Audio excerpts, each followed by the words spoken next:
My father's will was clear. The company, the house, the trust fund, everything split equally between me and my brother. But 6 months after he died, my stepmother told me I was getting nothing. The will had changed. My father had reconsidered. And somehow every lawyer, every document, every piece of evidence supported her story. My name is Olivia Grant, and this is the story of how my stepmother stole my inheritance, framed me for fraud, and almost destroyed my life, until I discovered she'd made one critical mistake. My father died on a Tuesday. By Friday, my stepmother had already started erasing me from his life. Richard Grant built Grant Technologies from nothing into a billion-dollar empire. He was 58, healthy, running marathons. Then one morning he complained of a headache, lay down for a nap, and never woke up. Brain aneurysm, the doctors said. Impossible to predict. Nothing anyone could have done. The funeral was a blur. Hundreds of people, all saying how sorry they were, how remarkable Dad had been, how much he'd be missed. My stepmother Vivian stood beside me in designer black, playing the devastated widow. She'd been married to Dad for 7 years, long enough to seem like family, short enough that she'd never really been mom. My real mother died when I was 9. For 15 years, it had been just Dad and me. Then Vivian appeared, all polish and charm, and Dad fell hard. I'd never trusted her. But Dad was happy, so I tried. Now Dad was gone, and Vivian had the perfect widow act down. 1 week after the funeral, Margaret Chen, Dad's attorney, called us all to her office for the will reading. All meant me, my younger brother Ethan, and Vivian. Ethan was 24, just finishing law school at Stanford. I was 28, working in product development at Dad's company. We'd both been groomed to eventually take over Grant Technologies together. Dad had always been clear about succession. You two will run the company. As partners, equal shares, equal say. That's how you build something that lasts. I assumed the will would reflect that. Margaret's office was downtown Seattle, all glass and steel with a view of Elliott Bay. We sat in her conference room, Ethan and me on one side, Vivian on the other. Margaret opened a folder. Richard's will was updated 18 months ago. I'll read the relevant sections. She adjusted her glasses and began. To my beloved children, Olivia and Ethan Grant, I leave the knowledge that I am proud of them and trust they will make their own way in the world. I felt a chill. That phrasing, make their own way. That didn't sound like Dad. To my wife, Vivian Grant, I leave the entirety of my estate, Grant Technologies. All properties, all financial accounts, all personal effects. She has been my partner, my companion, and my love. I trust her to manage my legacy. Silence. What? Ethan said. That can't be right, I said. Dad always said we'd inherit the play. Company together? Equal shares. This is the most recent will, Margaret said. Properly executed, witnessed, notarized. Who witnessed it? I demanded. Vivian's personal attorney, Thomas Reed, and the company's CFO, James Holloway. Both people who reported to or were close to Vivian. That was convenient. Margaret, you were Dad's attorney for 20 years, I said. Did you prepare this will? No. Richard used Thomas Reed for this update. He told me he wanted fresh eyes. Fresh eyes? I turned to Vivian. You convinced him to change attorneys and cut us out. Vivian's expression was perfectly sympathetic. Olivia, I understand you're upset, but this was your father's decision. He felt you and Ethan needed to prove yourselves independently rather than inheriting everything. That's bullshit. Dad would never... Your father discussed this with me at length. He worried that inheriting too much too young would make you complacent. He wanted you to have the drive he had, to build something yourselves. So he left us nothing? Ethan's voice was shaking. Not even our college funds? Not even the trust he set up? The trusts were dissolved and rolled into the main estate, Margaret said quietly. I'm sorry. I know this isn't what you expected. Can we contest it? I asked. Margaret hesitated. You can try, but the will is properly executed. You'd need to prove Richard was coerced or wasn't of sound mind when he signed it. That's difficult. He had a brain aneurysm. Maybe he was sick, confused. This was signed 18 months ago, long before any medical issues. Olivia, I'm sorry, but this is going to be very hard to overturn. I looked at Vivian. She met my eyes with an expression I'd never seen before. Cold triumph. She'd won. Somehow, she'd convinced Dad to leave her everything and leave us nothing. And she was enjoying it. After the meeting, Ethan and I sat in my car in the parking garage, both too stunned to drive. "This doesn't make sense," Ethan said. "Dad talked to me 3 months ago about joining the company after law school. He said we'd be co-CEOs eventually, you and me running it together. Why would he say that if he was planning to leave everything to Vivian? He wouldn't?" "Ethan, something is wrong here. Margaret said the will is legal. Legal doesn't mean legitimate. Someone can forge a legal-looking document. And Vivian had access to Dad's signatures, his files, everything she'd need. You think she forged it? I think it's possible. Dad was meticulous about business. He wouldn't have changed something this major without telling us, without preparing us." Ethan pulled out his phone. "I'm calling Dad's assistant, Carol. She handled his calendar, his appointments. If Dad met with Thomas Reed to change his will, Carol would have scheduled it." He called. I listened as he asked Carol about Dad's meetings 18 months ago, whether Reed had been on the calendar. Ethan's face went pale. He hung up. "Carol says Dad never met with Thomas Reed. Not 18 months ago, not ever." She checked the entire calendar going back 2 years. No appointments with Reed at all. "So how did Dad sign a will with Reed if they never met?" "He didn't. Olivia, this will is fake. It has to be." "Then we need to prove it. And we need to do it fast, before Vivian consolidates control of everything Dad built." 2 weeks later, I got a letter from Thomas Reed, Vivian's attorney. "Dear Miss Grant, as you are aware, the estate of Richard Grant has been settled. The property at 2847 Lakewood Drive, the family home, is now owned by Mrs. Vivian Grant. Mrs. Grant requests that you vacate the premises by the end of the month. You may collect your personal belongings, but all property belonging to the estate must remain. Additionally, your employment at Grant Technologies is being terminated effective immediately. Per company policy, you will receive 2 weeks severance. Sincerely, Thomas Reed, attorney at law. I read it 3 times, not believing what I was seeing. Vivian was evicting me from my childhood home, firing me from my father's company, erasing me completely. I called Ethan. "Did you get a letter from Reed?" "Yeah, I'm being kicked out too, and they're stopping my tuition payments. Olivia, I'm in my last semester of law school. If I can't pay, I can't graduate. This is insane. We need to fight this. With what money? We both just lost our jobs and our housing. I've got maybe $5,000 in savings." "You? Less? Most of my money was supposed to come from the trust fund Dad set up, which apparently doesn't exist anymore. We need a lawyer. Every lawyer I've called says contesting the will is expensive and unlikely to succeed. We're looking at hundreds of thousands in legal fees for a small chance of winning." Ethan was quiet. "So she just wins? She takes everything Dad built, everything he promised us, and we get nothing?" "I don't know, but Ethan, something's not right. Dad wouldn't do this. He just wouldn't." "Then how did it happen?" "I don't know, but I'm going to find out. I had 3 weeks before I had to leave the house. I spent every spare moment going through Dad's office, his files, his computer. Most of his digital files were already gone. Vivian had changed all the passwords, locked me out of the family accounts. But Dad was old school about some things. He kept paper files, handwritten notes, physical records. I found his day planner from 18 months ago, around when the will was supposedly changed. The week of the signing, Dad's calendar showed a trip to Tokyo for a tech conference. He was gone for 10 days, but according to Margaret, the will was signed in Seattle while Dad was supposedly in Tokyo. I checked Dad's passport. Sure enough, stamps showing he'd entered Japan on September 15th and didn't return until September 25th. The will was dated September 20th. Signed in Seattle. Dad couldn't have signed it. He was on the other side of the world. I also found something else in Dad's office, a locked drawer in his filing cabinet. I'd seen him use it over the years but never knew what he kept inside. I searched for the key, found it taped under his desk, typical Dad, hiding things in plain sight. Inside the drawer were personal documents, letters from my mother before she died, photos of me and Ethan as kids, and a sealed envelope marked, "In case of questions about my estate." My hands shook as I opened it. Inside was a letter in Dad's handwriting, dated 3 years ago before he married Vivienne. "To whom it may concern, I, Richard Thomas Grant, being of sound mind and body, declare the following. My estate should be divided equally between my children, Olivia and Ethan Grant.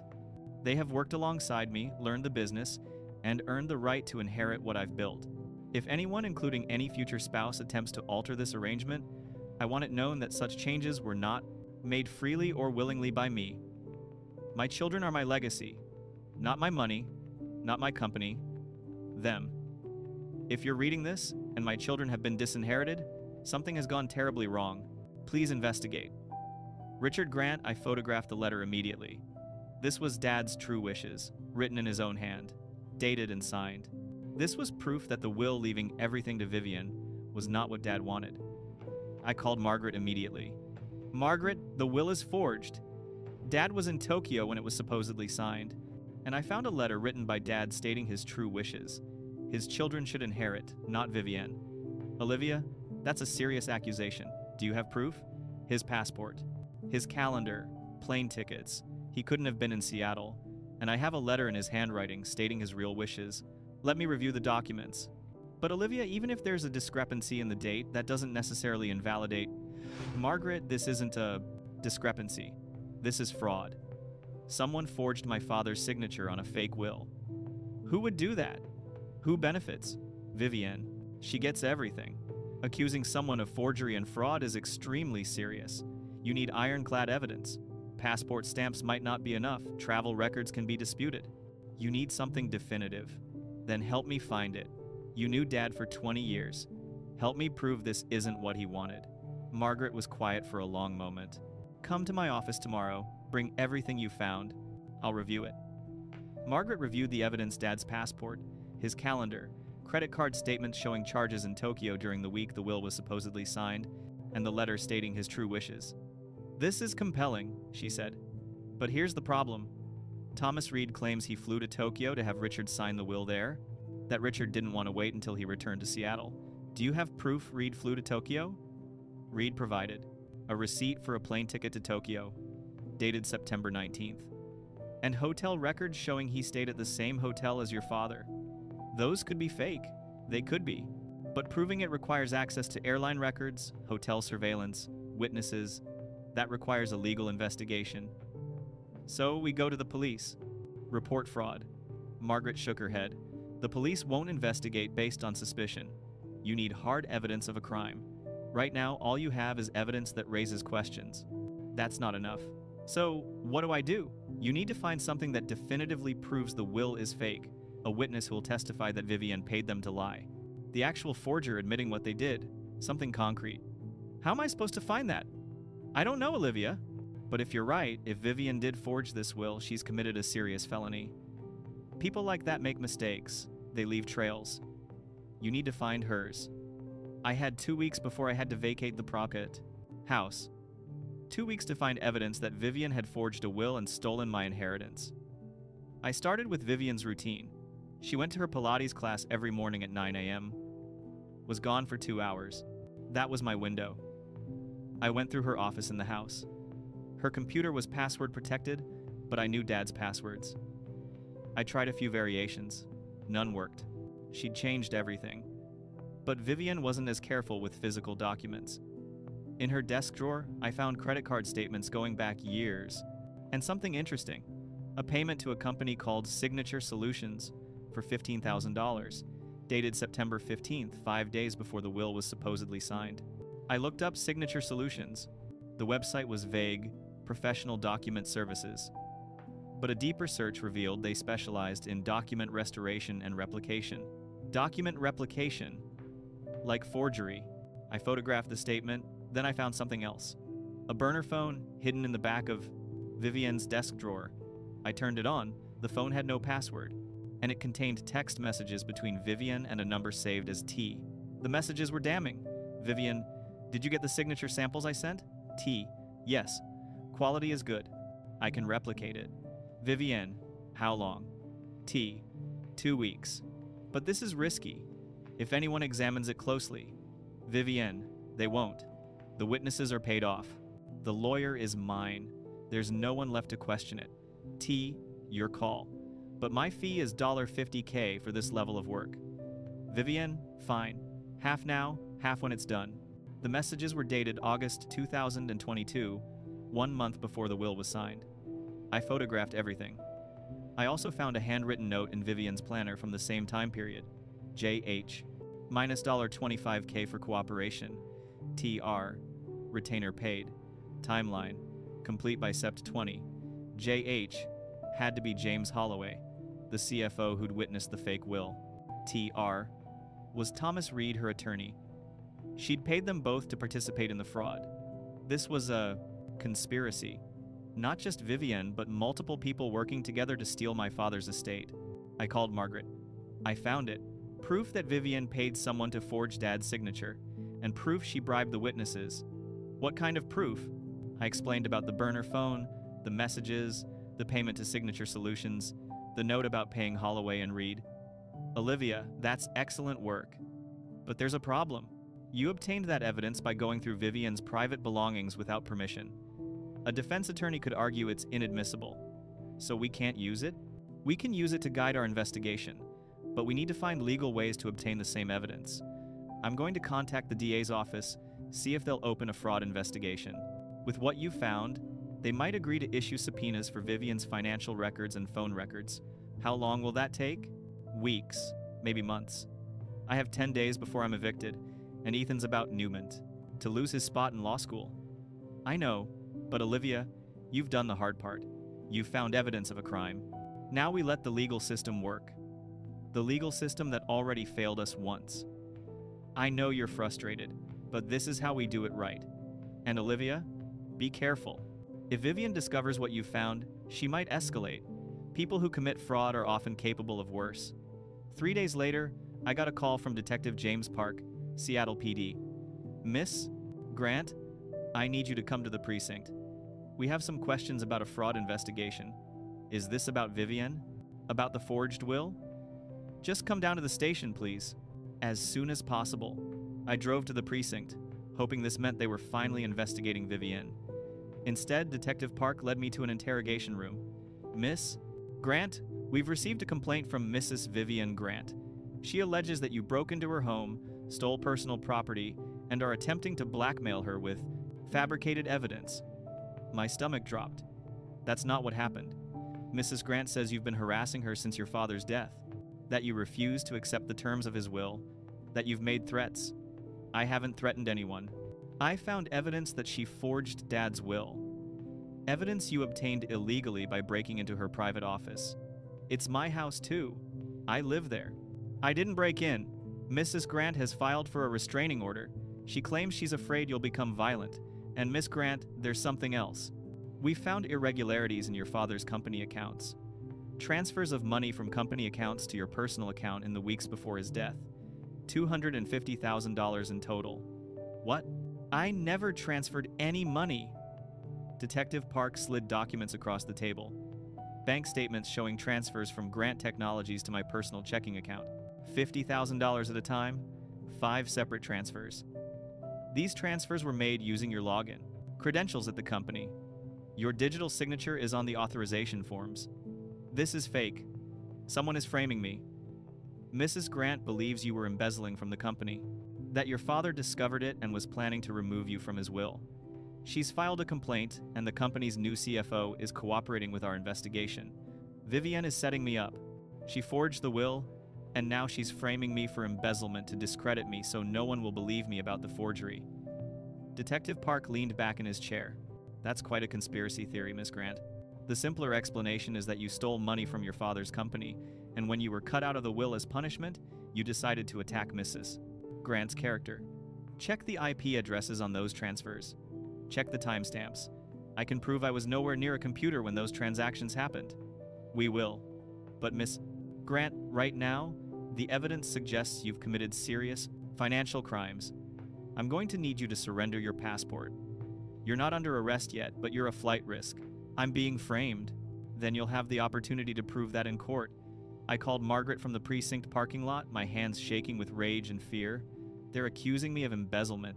Vivian planted fake evidence showing I stole from the company. Olivia, this is escalating. Vivian is playing hardball. She's trying to destroy your credibility before you can expose her. What do I do? You need a criminal defense attorney. This is beyond estate law now. And Olivia, be very careful. If Vivian is willing to frame you for embezzlement, she's willing to do worse. She's already won, hasn't she? She has the money to hire the best lawyers. She controls the company so she can manufacture whatever evidence she wants. And I have nothing. You have the truth. That matters. Does it? Because from where I'm standing, the truth isn't winning. That night, I met Ethan at a diner. He looked as exhausted as I felt. I talked to the dean at Stanford, he said. Explained the situation. He's letting me defer my last semester until I can pay the tuition. At least I won't lose my credits.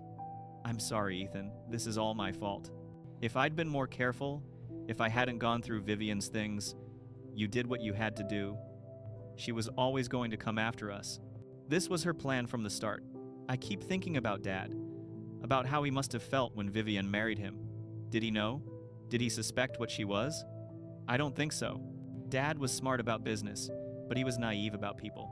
He wanted to believe the best in everyone, and Vivian took advantage of that. We sat in silence for a moment, both picking at food we couldn't eat. Olivia, what if we can't win this? Ethan asked quietly. What if Vivian really does get away with it? Then we accept it and move on. But we haven't lost yet. Not until we head. Stop fighting. I'm not sure how much fight I have left. Then let me fight for both of us. Ethan, go back to school. Finish your degree. I'll handle this. I'm not leaving you alone to deal with this. You're not leaving me. You're preparing for the future. Because when we win, and we will win, we're going to need a damn good lawyer to rebuild everything Vivian destroyed. That lawyer is you. Ethan managed a small smile. You really think we can win? I think Dad didn't raise quitters. And I think Vivian made mistakes. We just need to find them. That night, I got a knock on my door. I was staying at a cheap motel. Vivian had moved up the eviction, had the locks changed, and I'd been forced out 3 days early. I opened the door to find a man in his 40s, well-dressed, carrying a briefcase. Olivia Grant? My name is Daniel Cross. I was your father's business partner before Vivian pushed me out. I think I can help you. How do you know about? Because Vivian did the same thing to me 2 years ago. She manufactured evidence of financial misconduct, got me fired, and convinced Richard I'd betrayed him. I lost my job, my reputation, everything. Why didn't you fight back? I tried. But Vivian is very good at what she does. She had documents, witnesses, a whole false narrative. By the time I could gather evidence to defend myself, Richard had died and Vivian controlled everything. I gave up. Then why are you here now? Because I was a coward. I let her win. But you're still fighting, and I have information that can help. He opened his briefcase and pulled out a thick folder. When Vivian was setting me up, I started investigating her. Her background, her history, her past. What I found was disturbing. He showed me documents. Vivian's real name is Victoria Marsh. She's 49, not 45. She's been married 4 times before Richard. Each marriage lasted between 3 and 7 years. Each husband was wealthy, and each marriage ended with the husband dying suddenly and Vivian inheriting his estate. She's a black widow. Serial fraud at minimum. Possibly serial murder. The first 2 husbands died of apparent heart attacks. The third died in a car accident brake failure. The 4th husband, Thomas Reed. Wait, Thomas Reed? The attorney? No relation. Different Thomas Reed. But yes, Vivian's 4th husband was named Thomas Reed. He died of a stroke. Vivian inherited his $15 million estate. That's the money she was living on when she met your father. If she's done this 4 times before, why isn't she in prison? Because she's smart. She spaces the deaths out, uses different methods, operates in different states. No one connected the pattern until I started digging. Did you go to the police? I tried, but I had no hard evidence of crimes, just a suspicious pattern. The police said it wasn't enough to investigate. So what do we do? Daniel smiled grimly. We gather evidence, real evidence, and we prove that Vivian forged the will, framed you for embezzlement, and has been running this con for 20 years. How? The forger. The person Vivian paid to replicate your father's signature. If we can find them and get them to testify, we can prove everything. The text messages I found mentioned someone called T, and Vivian paid a company called Signature Solutions. Signature Solutions is a front, but I've been tracking the owner, a man named Trevor Nash. Professional forger, works mostly for organized crime. Very expensive, very discreet. How do we find him? I already have. He's in Portland, operating under a different company name, and I think I can convince him to talk. How? By offering him immunity and witness protection in exchange for testimony. Trevor Nash has been wanted by the FBI for years on unrelated fraud charges. If we can deliver him to them with evidence of his work for Vivian, the FBI will jump at the deal. When do we leave? Tomorrow morning. Pack light. This might take a few days. We drove to Portland the next morning. Daniel had an address for Trevor Nash, a warehouse in an industrial area where Nash ran a graphic design business. Let me do the talking, Daniel said as we approached. Trevor is paranoid. If we push too hard, he'll bolt. We entered the warehouse. Inside, it was filled with high-end printing equipment, computers, scanners, a legitimate business on the surface, but clearly set up for document forgery. Trevor Nash was in his 50s, gray-haired, wearing expensive glasses. He looked up as we entered. We're closed. You need to make an appointment. We're not customers, Daniel said. We're here about a job you did for Vivian Grant, or Victoria Marsh, whichever name she was using. Trevor's expression didn't change, but I saw his hand move towards something under his desk. Probably a panic button or weapon. I don't know what you're talking about. You forged a will for her 18 months ago, replicated Richard Grant's signature. She paid you $50,000. You need to leave, now, or what? You'll call the police? I don't think so. Because we have evidence of what you did, and we're prepared to give it to the FBI, unless you'd rather work with us. Trevor stood slowly. Who are you? I'm Daniel Cross. This is Olivia Grant, Richard Grant's daughter, the one whose inheritance you helped steal. Trevor looked at me, something shifting in his expression. You're the daughter? Yes. Vivienne forged my father's will to cut me out, used your skills to replicate his signature, and now she's framing me for embezzlement to cover it up. Trevor sat down heavily. Jesus, I knew it was a will, but I didn't. I don't usually ask questions. It's better not to know. But you knew it was illegal, Daniel said. You knew you were helping someone commit fraud. I've done a lot of illegal things. Will forgery isn't even in my top 10. But yeah, I knew. Then help us make it right, I said. Testify against Vivienne. Tell the truth about what she asked you to do. In exchange for what? Immunity? Witness protection? A chance to walk away from this business and start over. Trevor laughed bitterly. You can't offer that. The FBI can, Daniel said. And they're very interested in talking to you, Trevor. You have active warrants in 3 states, but if you help us put Vivian away, those warrants disappear. How do I know you're not setting me up? Daniel pulled out his phone and called a number on speaker. A woman answered. Special Agent Linda Morrison, FBI. Agent Morrison, this is Daniel Cross. I'm here with Trevor Nash and Olivia Grant. Are we good to proceed? Yes.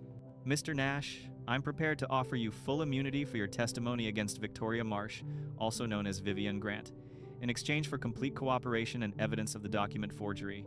Do you accept? Trevor looked between us, calculating his options, weighing the risks. His eyes lingered on me, on the daughter whose inheritance he'd helped steal. Finally, he nodded. Yeah, I accept. But I want it in writing before I say anything else. Agreed. Come to the FBI field office in Portland. We'll formalize everything there. At the FBI office, Trevor gave a full statement.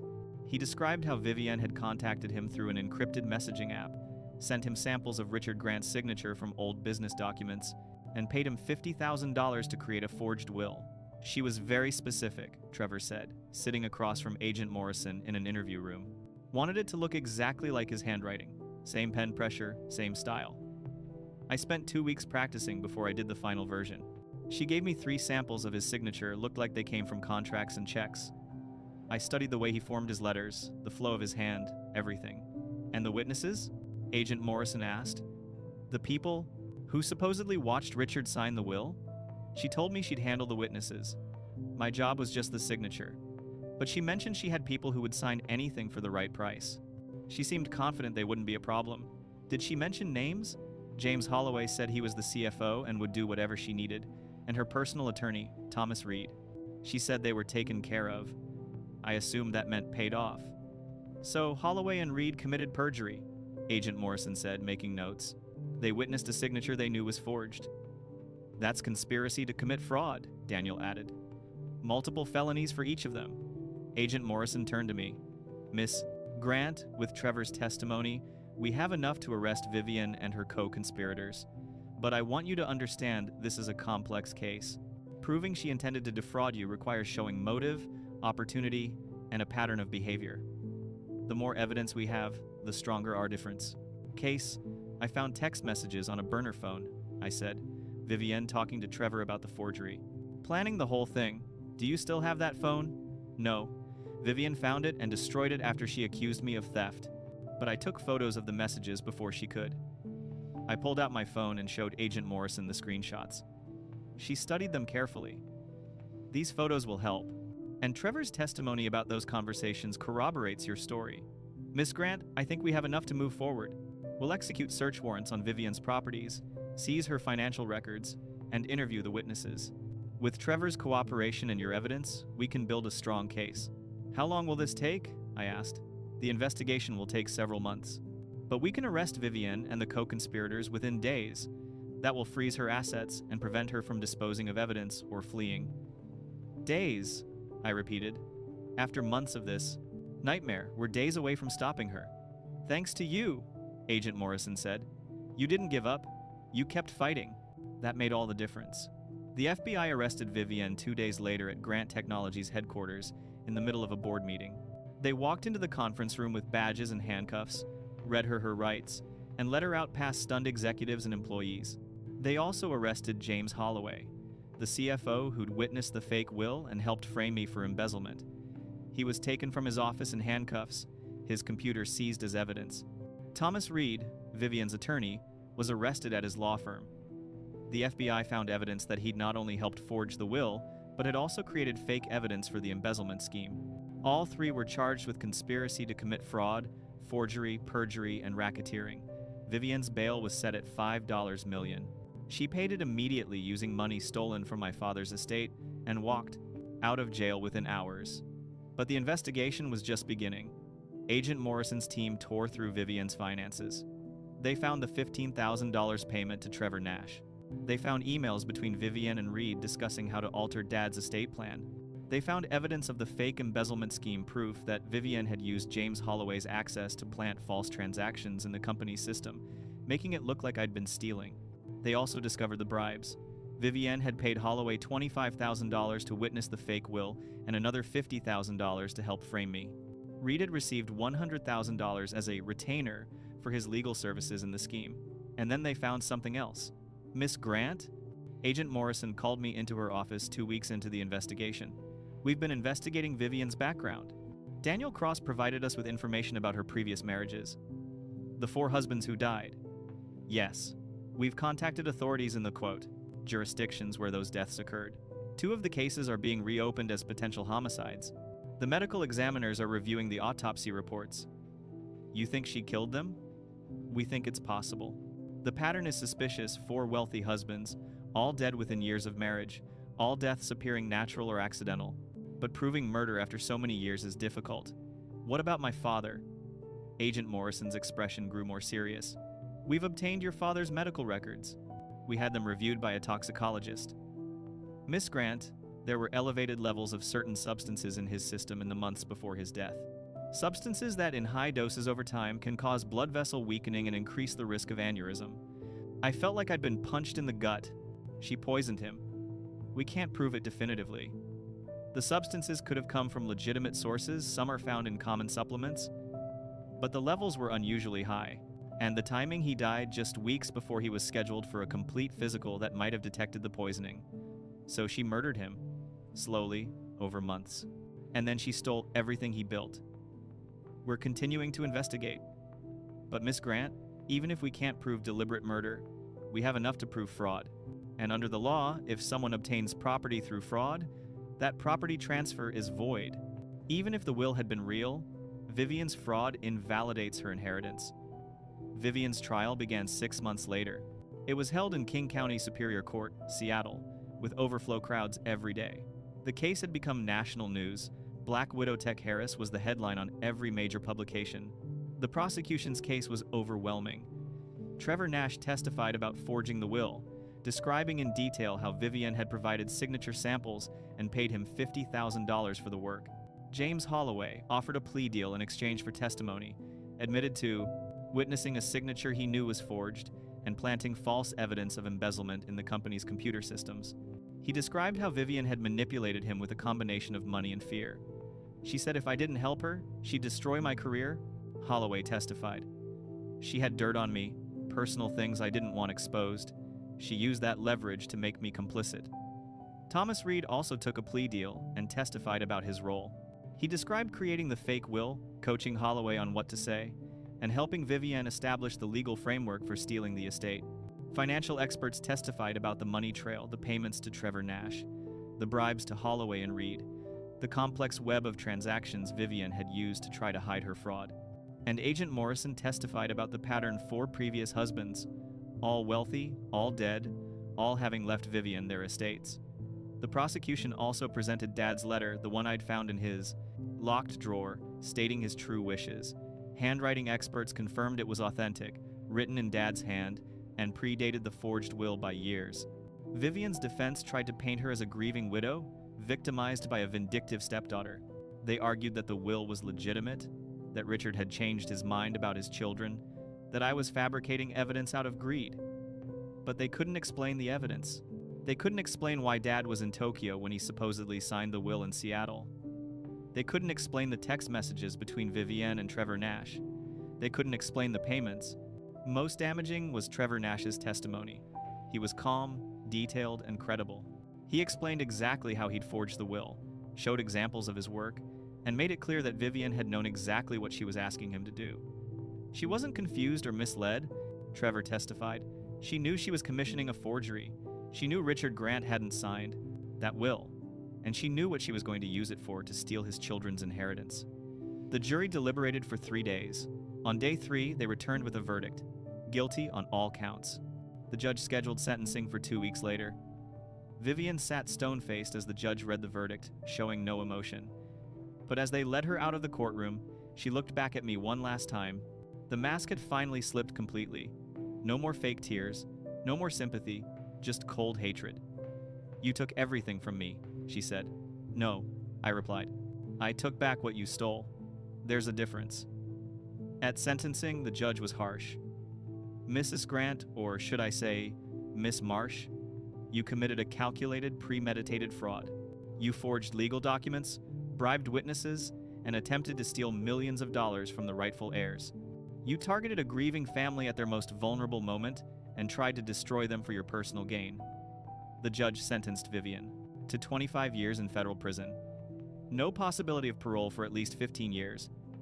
Thomas Reed got 15 years. James Holloway got 10 years with a recommendation for parole after 7, given his cooperation. Trevor Nash, in exchange for his testimony, received probation and was placed in witness protection under a new identity. With Vivian convicted, the forged will was thrown out.